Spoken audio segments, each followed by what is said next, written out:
Pro Media Professional Live Streaming Service. Experience the difference when it's live.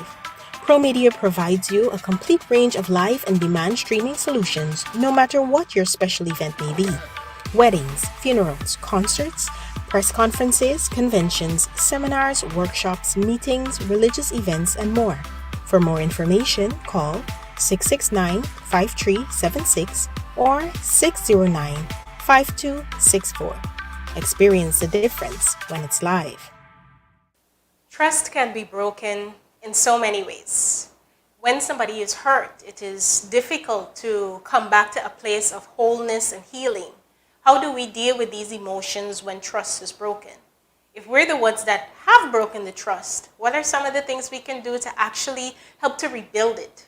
This is a deep conversation. It's wide, but we want to lay some foundation today. My name is Liana Allen, and you're tuned into Mixed Essence. Join us as we have this conversation.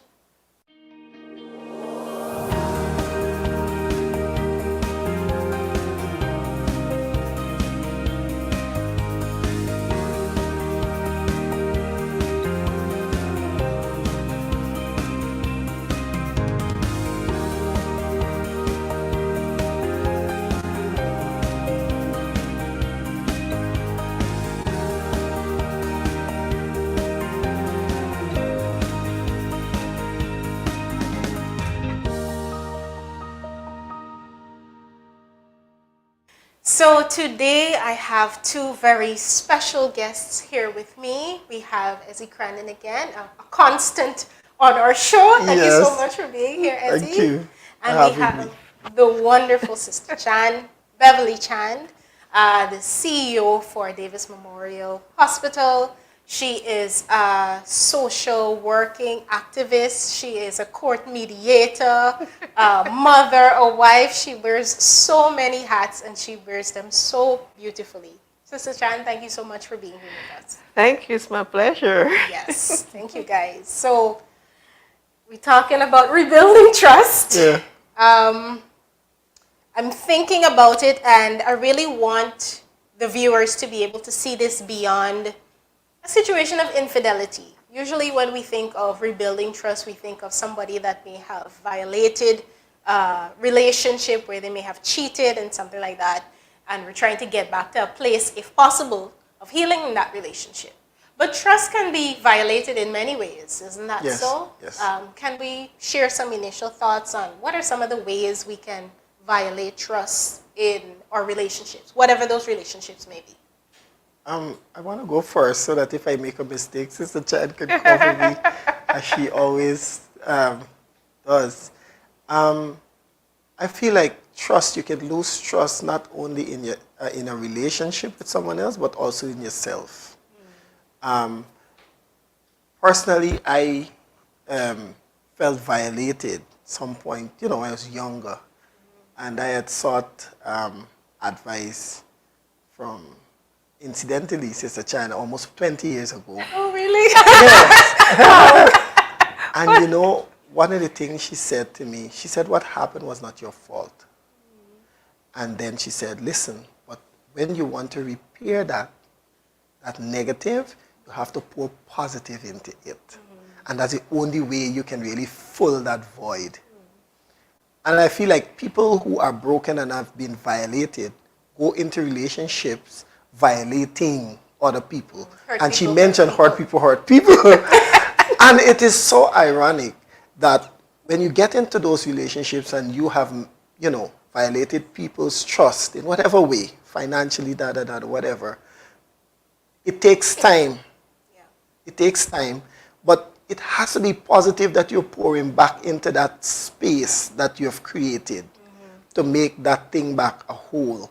And then you have to be patient too, because you can't impose that, and you think because you say sorry, it's going to repair, everything is going to happen. Sometimes it requires probably you staring the bull in the face. You have to really reach sometimes the people that hurt you and really fix it from that level.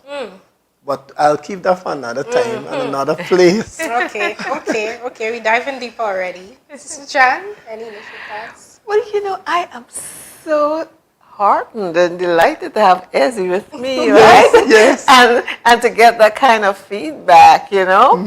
And you know, my passion for life is that anybody who walks through my life must leave a better person.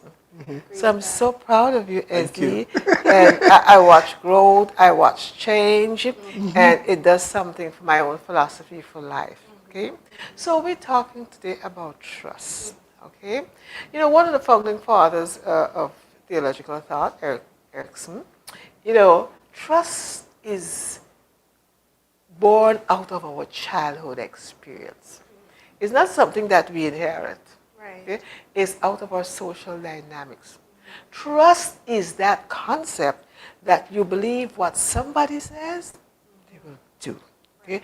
There's a relationship between the words and the actions, right? And sometimes the words is not necessarily words, but even your actions, what you connote. So trust is that feeling that you feel safe, that you can take people at the word. Now, trust is easy, right? This chair. Yes. Okay, right? I come. Never met it before. I never met it before, but I trust Yes. that it will hold me up. Yes. Right? I trust it will hold me up. And so, no, that trust that I have in the chair leads to my action of coming and sit in the chair. Right. Yes. Right? So you have to have that trust first. Okay.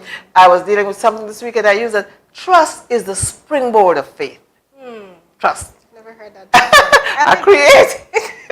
You should copyright that. I like that. Trust, because I trust that I act. All right. Like when you invited me for this program, okay, I immediately said yes. I accepted it because I trust you because you know me. We've had conversations before, right? Yes. And so I know when I come and I sit on this program, you are not going to ask me 10 steps to get to the moon. Not at all. Yes, indeed. Right. Okay? Yeah. So that trust that I have in you, based on my experience with you, has led me now to say, sure, I will. You feel safe, all right? Now, this is born in childhood development, okay? In that when we're bringing up children in that tender age, they're either coming up in a world with people around them that they trust or they distrust. And that's why they say when you have your babies, don't leave them too long unattended, okay? Right? Because they're out figuring out the environment. And when you leave them alone and you come back suddenly, they jump, okay? They don't expect you, right? They say that's a fear that you're born with, okay? Right? They say two fears you're born with, fear of falling and fear of a loud sound, okay? So what you do in the early childhood stage, the experiences of your childhood determines your level of trust, Right. whether it's in the adult, whether it's the person around you, whether it's your family, whether it's in the workplace, whether it's in the church, wherever you go. You see, you take you with you wherever you go. Very Yes. true. Right. And so that trust that you find that people generally don't have, more or less begins within themselves. Yeah. Okay, right? They grow not trusting. They're fearful. Would you come back? When a mother leaves a child for long, right? And I tell you, when I was thinking about this program, it took me back to when I went to national service and left my children. Okay? And when I turned in the yard, and my son was sitting on the step, and all he did was scream. When he saw you? When he saw me, literally cried, right? Because the fear that he had being so That you would long never come away, back. probably I'd never come back, and now I am back, he couldn't know how to handle it. Right. Trust issues begin, right? And so in our relationship where it is so, but I should say, let me look for the phrase or the word to say, it's imperative that trust Yes. be part, it is a critical part of any relationship, Yep. wherever it is. That what people say, there's a relationship between what people say and what they do. Well, we're all human beings, eh? Yeah. Okay, right? And so often it does happen. Let's look at what Peter, right? Peter said to Jesus, he said, will you deny me? Never. Never. Oh, no. I will never. I die. Yeah. Okay. And as soon he said, Peter, be careful, right? Yeah. Before the crowd. Yeah. And Peter did exactly, but I didn't realize, oh my God, I did deny him, but I promised not to. So there wasn't a corresponding relationship between action, but Jesus was God. So he knew that, human self. And that is why I always say when I talk about that story, if Peter has said at that moment, okay, God help me not to. Right? Different outcome. It could have had a different outcome, but sometimes we rely on ourselves, our own capacity and ability to be faithful. Right? Faithful to what we say, faithful to our vows, faithful to our commitment. It's not a walk in the park. But I'll let Ezzy share. I don't want to take it out. Yes. I really like that. They thought that we are so, I don't want to say self-righteous. We think so highly of our own selves that I can handle this. I can do this. You don't need to watch over me, or you don't need to say this. I got this. When really, we're fallible human beings. We make mistakes. We do things that may not necessarily be right. And then unintentionally, sometimes we end up breaking trust. I remember hearing this story of the man and his little son. And he placed his son on a high ledge and told him to jump. His son was tentative and he wasn't sure. He said, son, jump. Jump and I will catch you. And the son eventually decided to trust his father. And he mustered his little energy together and he jumped. And his father let him fall. And his father thought that he was doing the right thing by teaching him that, son, in this life, you can't trust nobody. That was a lesson that he learned as a child. Yeah. So the shaping for the good or the bad happens there, and we carry those things, like you said, into our relationships, whatever those relationships may be. Yeah. Workplace, interpersonal, intimate. We carry them, we carry us. We carry us. We carry us. What I have learned as well over time is that sometimes trust can be violated in different ways. We know of infidelity. It's prevalent in our society. We know at least one person that may have had to deal with that in their relationships. But there's also financial trust that is broken.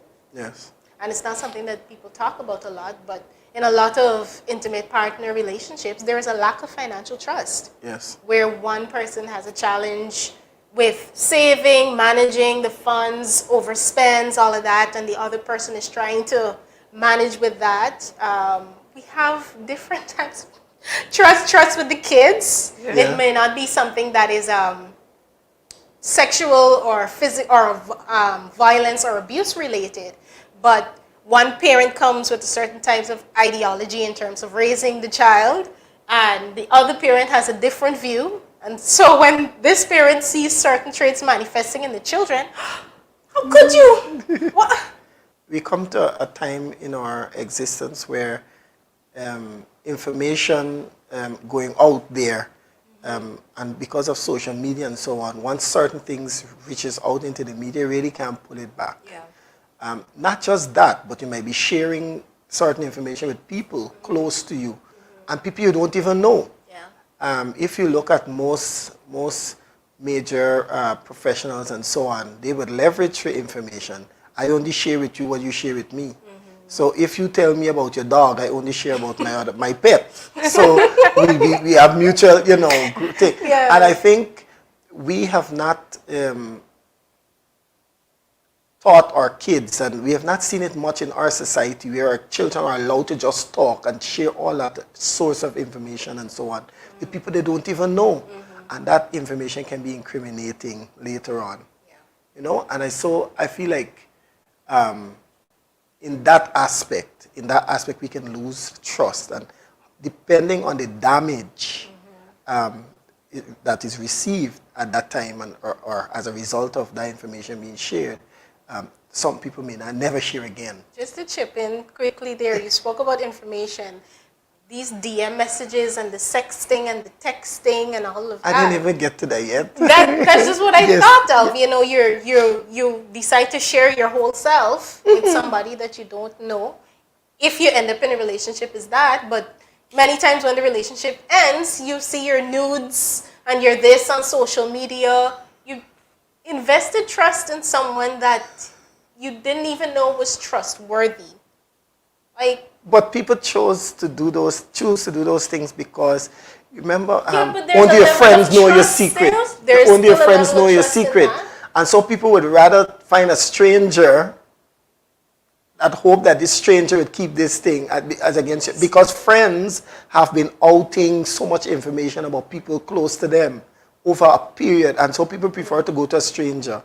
Some smart people would get a therapist, and by law, they can't really share back the information and say, you know, let me tell this therapist, and let me go to this shrink and share this information, and they can't, you know, and share it and so on. Sister Chan, is it that we have a deep longing to trust? Because I'm still trying to process this. How can I share my whole myself with somebody?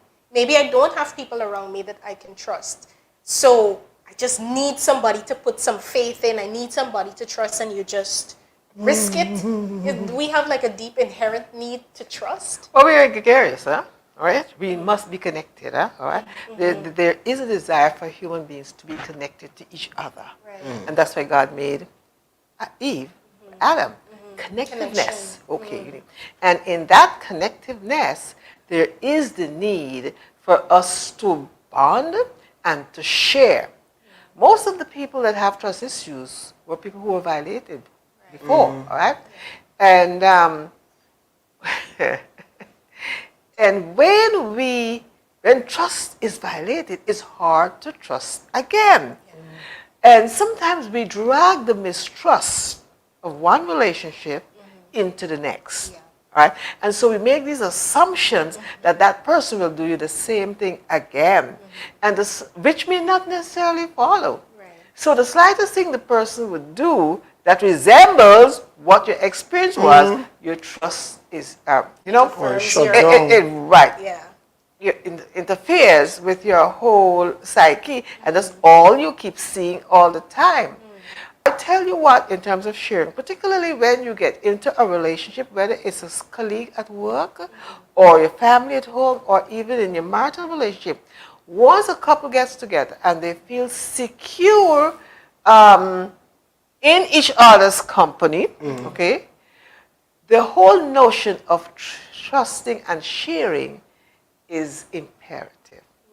And most often than not, girls who were violated, all right, they feel secure now in the company of the person who they're courting, and they will share. It's an opportunity for them to offload, and they offload every single thing, particularly in the early stages of the relationship. And I would say not if, but when things go wrong, be prepared to hear your story from that said person. Yeah. And that's why one psychologist, that I really started this work out with, he said, some things are better left unsaid. Because be prepared to hear it again. And you know me, I share. I like to be a bit concrete in this. There was one young lady many, many years ago who was violated by her dad. And so she told her partner, you know, to sword. You see, this thing is tough, huh? Yeah. It's mental agony and anguish. So there's need to share. Yeah. But you have to be able to share in a safe, comfortable way and get the kind of help that you need. Right. So here's a relationship that's warm, and you share it. What happens next? Something went wrong. And you have no idea what he said to her. Want to guess? I'm afraid to guess. Tell us. Wow. What you fussing about? The first man for you was your father. That girl died. Because when you show your trust to tell somebody the gut of your pain, all right? And they spew it back to you. It's like vomiting in that person's face. Of course. That's what you do. You just throw it back in the face, right?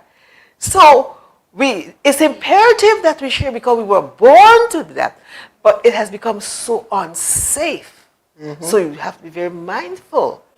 In some of my sessions, one guy asked me, am I therefore connected that you must keep secrets from each other, okay? You're not to keep secrets from each other, but you have to be very careful, okay? Because it is easier to forgive than to rebuild trust. It is easier to forgive, and to forgive is not an easy thing. Yeah. But it is still easier That to is true. forgive than to rebuild trust. Yeah. Trust is a slow process journey back to reality. Yeah. It takes a lot of work and also needs therapy to go that journey back and to start all over again. I would hear people say things like, okay, I would like to be in a relationship, but not a long term. Just a little come and go. Why? Because lack of trust. So she's mentally preparing that this is going to be a come and go.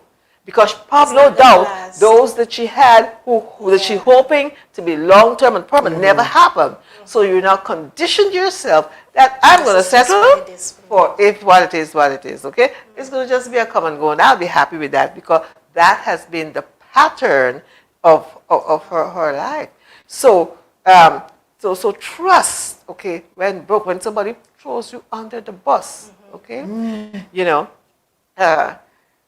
even out the context. The other thing too, I want to go back a little bit to finances, okay? It was found for a number of years, not sure where it's at right now, that the number one challenge marital couples have, the number one, is not sex. People talk about sex, it's finance, all right? And if I share my story, which all the people who know me by now know I'm my own storyteller. I think I got that from you. Yes, because you see, stories are the lifeblood of our existence, and the Bible is filled with stories, okay? Yes. It's only we want to cover our story, but my story is over. My husband grew up in a financially secured home, secure position, right? It was all about saving, having a bank account, and having money. Okay. I grew up in an environment where every cent you get, you had to go buy something to eat. Right? So the concept of spending was different between the two of us, all right? And here is where trust comes in and how we can benefit when we have. I trusted, okay? I had to develop a trust my husband now with my money. I won't tell everybody to do that, okay, right? Okay, this is a recipe for that. But I took the risk that I took. I've now trusted him because I found value in what he was saying. Because I had to spend to survive, all right? And he secured the future. And so I gave it all. And I found it very, very trustworthy. And guess what happened? In that process, I learned to see. The very first thing very first gift I got from my husband was a bank book. It was like, bank book? It was like, okay. So right? This is what this is. This is what this is, right? Didn't know anything about it, okay? But the trust, because I trusted his judgment, okay, I was able to surrender that part. And so I learned to save, I learned to manage, and I needed that in my life. You see, the thing about it is we need to come to the place where we are different, and we need to trust the differences. And this is where the tricky part is. When you trust them and they let you down, okay? Because we were meant together to trust each other and to trust our differences because we are critically different. And we are different by God's design. Okay? And He knows why He has made us different. So we have to be able to trust those differences, what we can learn. Your husband or your partner is different from you. Your work colleague is different from you, all right?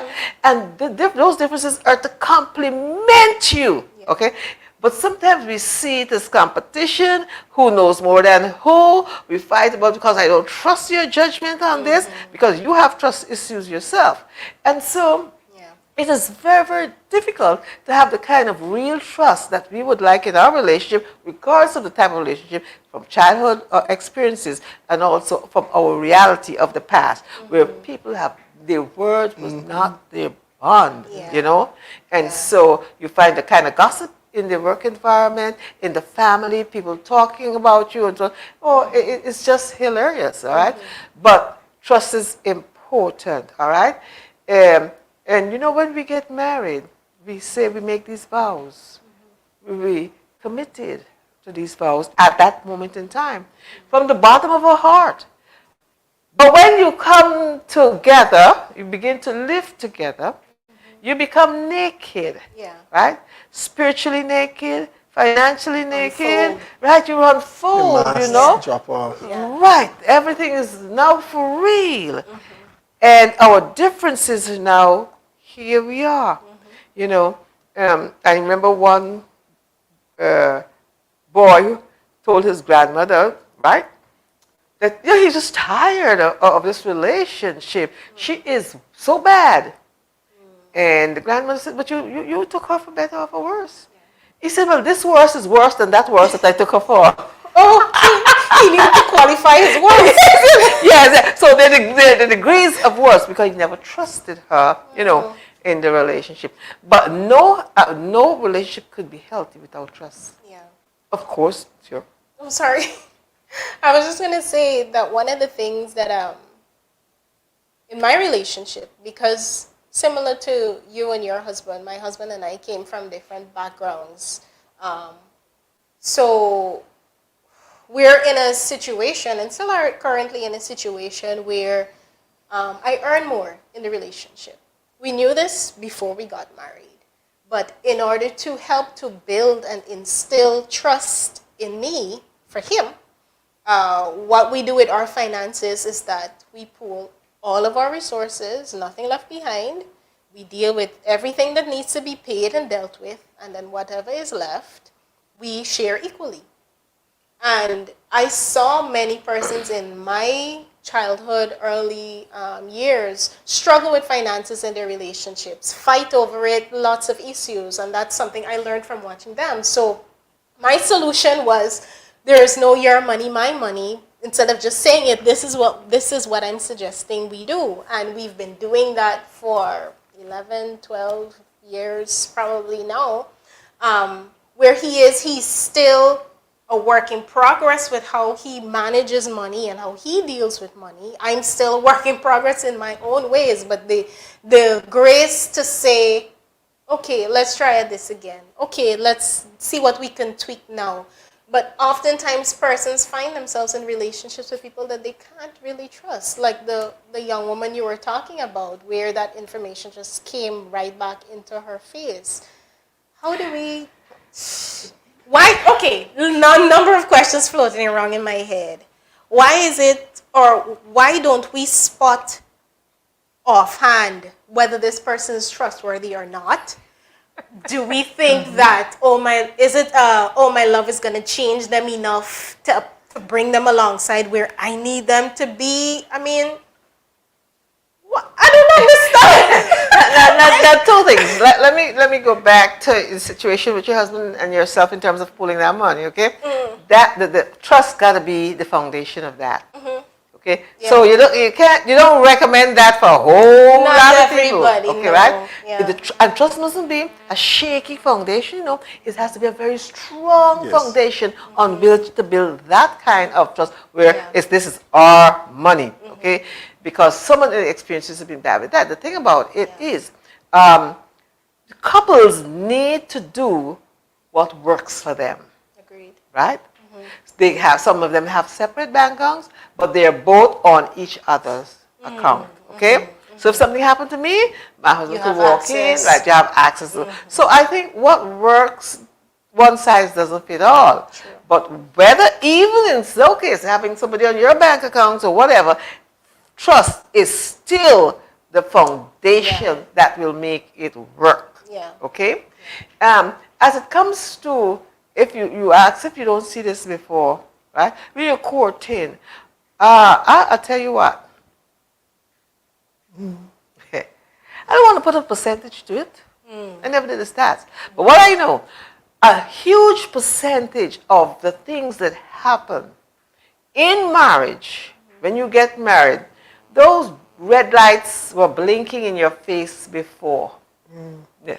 When it's one of trust, you know, many years ago when you had fashion books, you know, fashion books, looking for, I was at the seamstress, and this girl was looking at a bridal gown, and the book was this thick, and he was standing there. Right, remember those books? Yeah. He was standing there, and she went from the top to the bottom, that entire book, and there was no dress she could pick that he liked. And I was standing there, and I'm saying, look at the power of control here, right? Yeah. Okay? Yeah. She doesn't trust herself enough to say, well, I love this one. It was like, you like this? So she gave over her power of choice to him. Well, that's going to kill her in the marriage. Yeah. So these... wasn't that a signal that he didn't want to get married? At least that's what no, that these dresses he would from the top, and that's another story I read in the book because I was there, okay, right? So she didn't trust, she didn't have the inner confidence, trust within her own judgment to say, well, this one will look well. Yeah. So I'm saying so much of the things that happen in a marriage, big marriage, those light bulbs, those red lights were there before. However, as I would say, in the emotional stage, for whatever is driving the relationship, couples are not the same. Love is blind. It's not only blind; it's also deaf. You tend to see nothing. I had so many people in my role as counselor would meet me and say, "But you know, you were right. You know, but you know, you were right." I now know. So I have to give people space to learn from their own experience. Because remember, when you're doing this work, you're dealing with what you see. It's the handwriting is on the wall. But I have to respect the emotional bond to the relationship, okay, that's heading for disaster, and just be there for them whenever the need arises, okay? But trust is fundamental, okay? In any relationship, even with your best friend, you know. I had a friend, these stories are so beautiful for me, okay? She would come to me and say, "Oh, you know, we said that we're going to wear blue, okay, at a function yesterday. We're going to wear blue, okay? And one person turned up with a gray. And she said, Beverly, she came with a gray." So I said, "Oh, she went with a gray, not a blue?" "Yes, a gray." And I will call and say, "Come. Oh, she said that you had a gray." And my friend said, "Well, I'm not too sure if it was a gray, right? Maybe it looked like a blue-gray, right? Okay. I get thrown under the bus." See that? So again, in that context then, trust will be eroded. Okay, so when you say something to me, right, I have to be now mindful of how I investigate that. Because I probably don't trust that you will come with your right, exactly, to get the support that I'm looking for to do the corrective action. So it happens all the time. And the fundamental principle is you need to understand that trust is fundamental for the quality of any relationship. Trust is that emotional, mental, and physical alliance that what somebody says to you, they will not do it in words, but also in deeds and in action. And trust is the springboard to your faith, all right? That's what I trust you. That's why I'm going to make that spring, that leap of faith, to trust you to get married to you, okay? To trust you to make your children, to trust you forever. So without that, and again I say, remember, to rebuild trust is a lot of work. It's easier to forgive than to rebuild trust. But in all of it, it is possible. And you need spiritual alignment to be able to rebuild trust. If you're not spiritually aligned, all the techniques you get, they can work, they will work, okay? But you better have an alignment to your spiritual source of power to make us human beings. Okay. All right. So, scenario. We're in a situation where you have violated trust for someone else. They had faith in you to do X, Y, and Z, or to say X, Y, and Z, to act in a particular way, and you have not done so, and now they are slighted. They feel like they can no longer trust you. What are some things that we can do? We know we can't control anybody but ourselves, operating from that premise. The only persons we really truly have control over are ourselves. But if we want to make an effort to help to rebuild trust in that relationship, what are some things that we can do?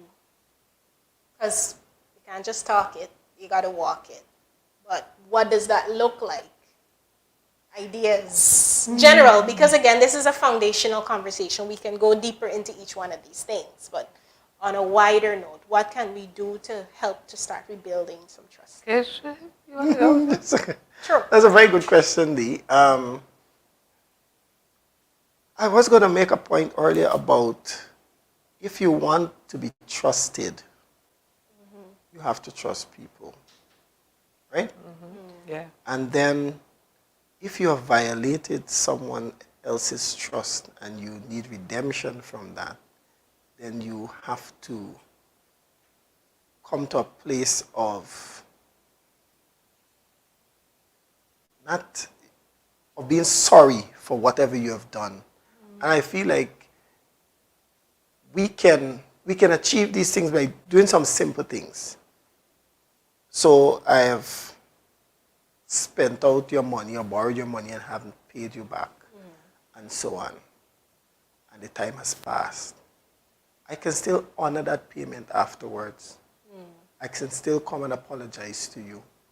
I can still try to show you that, you know what, this has happened in our relationship, but our relationship is still important to me. And not that, sorry, man, or I'm sorry you feel that way. Because sometimes we are ready to just genuine let the sorry. relationship end when that thing happens.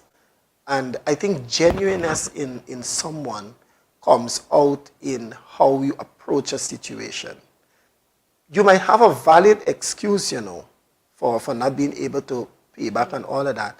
But then the way you treat with when you, ask about what about this obligation that you had towards me, how you approach that. And I think sometimes we're very insensitive. And we ghost people. Yes, like you don't answer your phone and all of those things. Like you can be, first I think you should be honest and level with the person.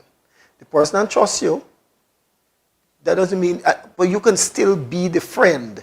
You can still be the friend because it's only time can really heal in this case. I think the second thing we can do is actually talk about it. So don't just behave like it never existed. I want to talk to you about this thing. This thing happened and this is how it made me feel. When I did this to you, it inconvenienced you, this is how this thing made me feel.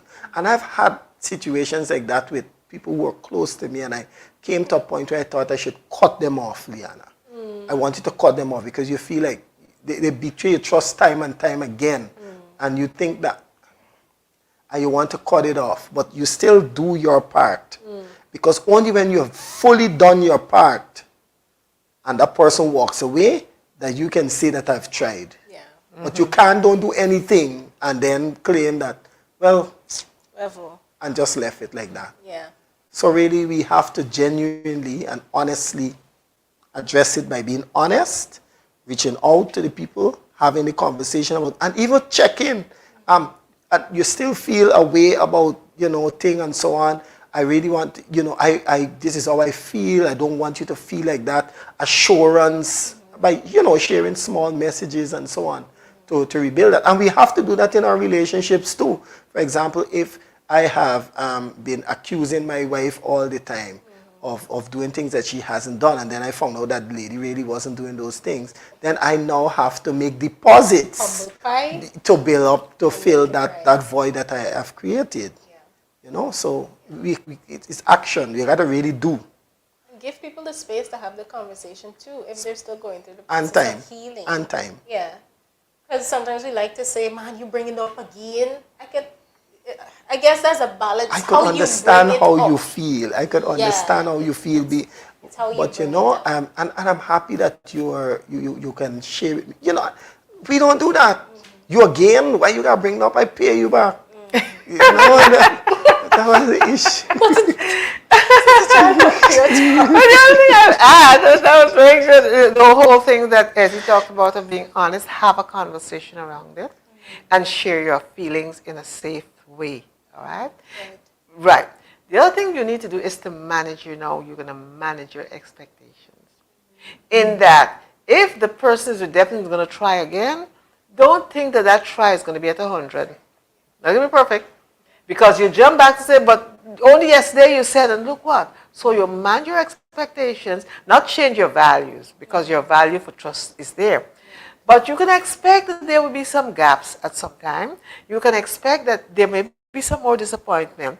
But what you do, and again, as you said this, when the person tries and make a difference in a small way, you acknowledge it. I said, that was good, right? Thank you, right? I appreciate it. I can see that you're really trying at this, and you reassure them that the growth process has begun, and you're there with them along the way. Yes. So that's all I would add to what Ezzy has said. But the conversation is important. Patience is important. Healthy feedback is important as you go on that journey. And also, don't forget, you do need to be aligned to spiritual support. Yes. And also good therapy if so be it. Yeah. Because these skills what we're talking about here, you don't buy them in the shop, okay? Very true. Right. So you would definitely need some guidance as to how to relate. Because we're not used to giving good feedback in the main and say, oh, thank you, I'm seeing your growth. So these are things now they have to learn and to go and to say the practice and do and to watch them grow. Yeah. So manage your expectations on the rebound. Yeah. What we magnify, we see the most. Exactly. Yeah. Exactly. Yeah. So if you're the person that has been slighted, and in that relationship you can still only see the bad, then that's all you'll ever see. Whatever the efforts the person are making will be lost on you because you're only seeing the things that remind you of what they did. So what other people did to you. Or what other people did to you. Sure, yeah. Yeah. Guys, thank you so much for being here and sharing your wisdom, experience, and your knowledge. As mentioned before, this is a foundational conversation. There is so much that we can unpack and build out from this, but we do hope that this would have been useful information for you, whether you're on the side of losing trust or on the side of violating someone else's. Take the time to work on you. Again, you're the only person you can control, and if you can be better, your relationships will also serve to be better. So if you have not yet done so, do like and subscribe to our page. This is Mixed Essence. Thank you so much.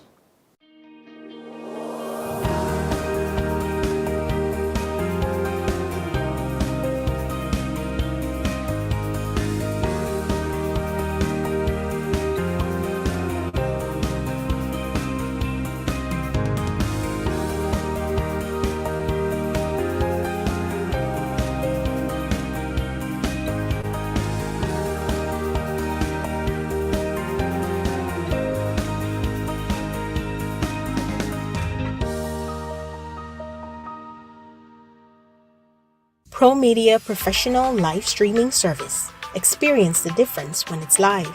Pro Media provides you a complete range of live and demand streaming solutions no matter what your special event may be. Weddings, funerals, concerts, press conferences, conventions, seminars, workshops, meetings, religious events, and more. For more information, call 669-5376 or 609-5264. Experience the difference when it's live.